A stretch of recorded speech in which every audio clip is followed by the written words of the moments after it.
Something you may know about me, or you may not, I'm going to tell you now, is that I love seeing bands perform live, going to shows, concerts. It's one of my favorite things to do. It's one of my favorite outings. It's something my wife Heather and I have been doing for all the years we've been together. Countless shows in Halifax, in Winnipeg, and in other locations. When we go on trips, we'll actually look up to see if there are any bands performing, to see a new venue, to see a new setting. Live music is one of my all-time passions. And so today, when a colleague of mine told me she hopefully, that is, full of hope, fingers crossed, bought tickets to see Celine Dion, who I guess is scheduled to perform at the arena here in Winnipeg at the end of summer, it got me thinking about how much I miss live music, how that's one of the things that's hit me the most in the pandemic. And it got me thinking about my last concert, that last live show before things shut down a year ago. It was just days before. Wednesday, March 11th, 2020, at the Centennial Concert Hall, a little band called Wilco. They've been around for, 30 years. They've performed at the Folk Fest before and other venues in Winnipeg, and they had a show at the concert hall. I went with my sister, a big Wilco fan and a big fan of live music in general. It was a great night, a great performance, and then poof.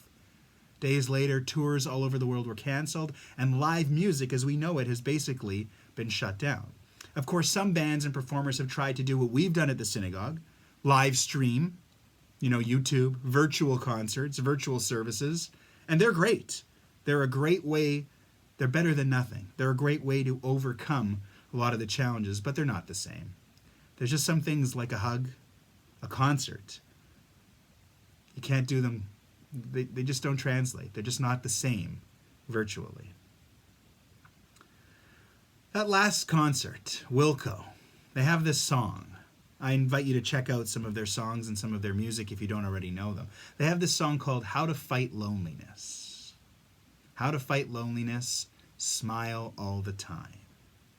Now you should know that the song is actually tongue-in-cheek, ironic. Songwriter, lead singer, he's poking fun at people who say that they're fine, pretend that they're fine, but are actually masking their loneliness. But if you take the words out of context, or rather in the new context of the last year without live music, this year of the pandemic, I think there is wisdom. There is a teaching there. How do you fight loneliness?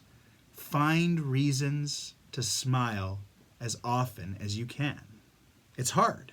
We know this. Over the last year, finding joy, finding reasons to smile has been difficult to say the least. But the idea of a concert at the end of summer, live music again, this is something that has me smiling and hopeful. How to fight loneliness? Find some reasons to smile all the time. Thanks, Wilco. Shabbat Shalom.